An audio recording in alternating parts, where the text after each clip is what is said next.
Hi, my name is Tristan, and today I'm giving my ProCon speech on school uniforms. Have you ever found yourself sitting in a class just staring at someone's eccentric outfit and realized that you missed half of what the teacher was saying? Well, some people believe that they may have found a solution to this problem.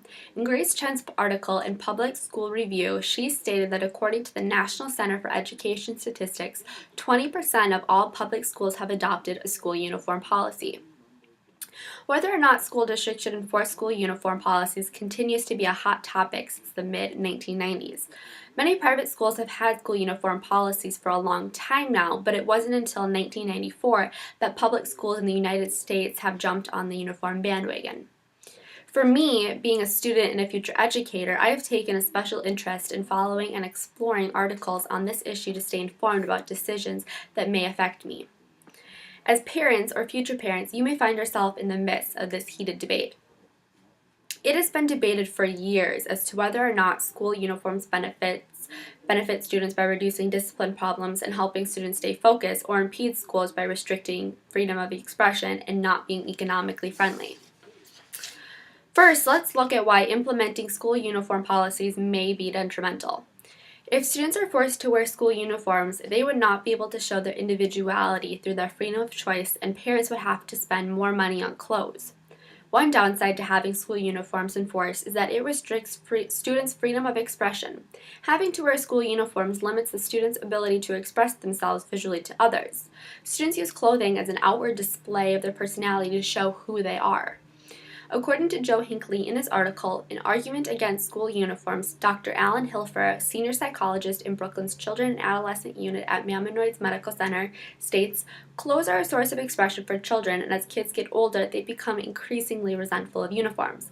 By instituting a uniform policy, schools are taking away kids' individuality. Schools need to decide if that's a sacrifice worth making." Forcing school uniforms upon students is a restriction of the First Amendment, freedom of speech. This amendment guarantees that all individuals can freely express themselves. Restricting this amendment stifles the need for self-expression. In the article published by ProCon.org, the U.S. Supreme Court stated in 1969 in Tinkner v. Des Moines Independent Community School District that it can hardly be argued that either students or teachers shed their constitutional rights to freedom of speech or expression at the schoolhouse gate. Students need to be able to select their own clothing as it's a means for developing confidence and independence. Selecting clothes is necessary for personality development as well as for their success into adulthood. Another issue is that school uniforms are not economically friendly. In a 2009 topic, a discussion board on school uniforms stated that on average, school uniforms range in cost from $250 to $300 per year per child. That ultimately means that there is a double cost for families because students need to have other clothes besides their school uniforms. Buying uniforms is also an extra expense for parents who already pay taxes on a free public education. Anderson, Indiana parents Laura and Scott Bell sued over a school uniform policy because it broke the guarantee of a free public education and because it violated their children's right to freedom of expression. They said they were required to pay $641 for their children's uniforms in August of 2008, as stated by ProCon.org. It is often said that school uniforms do not last as long because they are made from pure cotton, which fades frequently from frequent washings. They are not as sturdy as practical clothing like jeans. Overall, not enforcing a school uniform policy has credible points, but on the other hand, many would argue that wearing school uniforms has positive results. First, wearing school uniforms would decrease discipline problems and helps keep students focused in school. One benefit is that wearing school uniforms may decrease discipline problems. More and more schools across the United States are implementing school uniform policies, citing school safety as their primary reason.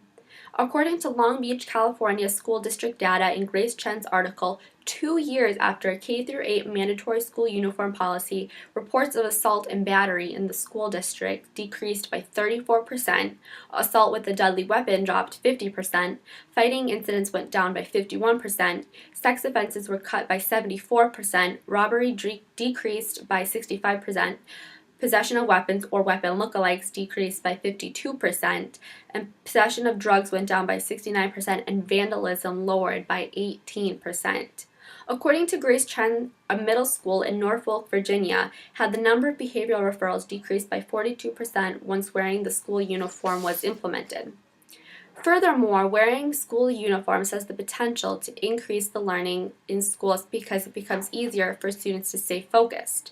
According to the ProCon.org article, former U.S. Secretary of State Hillary Clinton, when she was a 2008 U.S. presidential candidate, advocated school uniforms as a way to help students focus on learning.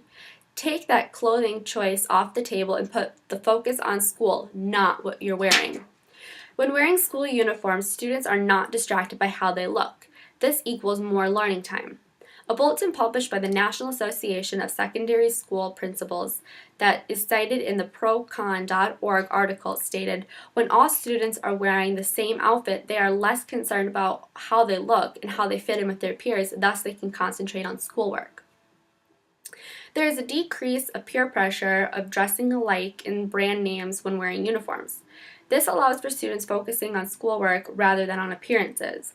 By wearing uniforms, clothing drama is lessened, distractions are lessened, which equals more time spent on learning. Students no longer feel the need to fit in by wearing the right clothing when everyone is wearing uniforms. This once again allows for more time focused on learning. Overall, both sides of the school uniform argument have valid points. To implement or not to implement a school uniform policy continues to be a debatable topic for school districts across the United States. This debate on whether school uniforms hinder students and their learning environments or improve schools may continue for years to come. School uniforms may be a hindrance, taking away students' individuality and forcing extra expenses on parents. But at the same time, school uniforms have benefits for schools and students, such as decreasing behavior problems and allowing students to focus more, which equals more learning. Will there be more schools joining the 20% of public schools who have uniform policies, or will they keep the originality? Whatever side of this argument you are on, I hope you take a serious look at the pros and cons of school districts across the United States implementing a school uniform policy.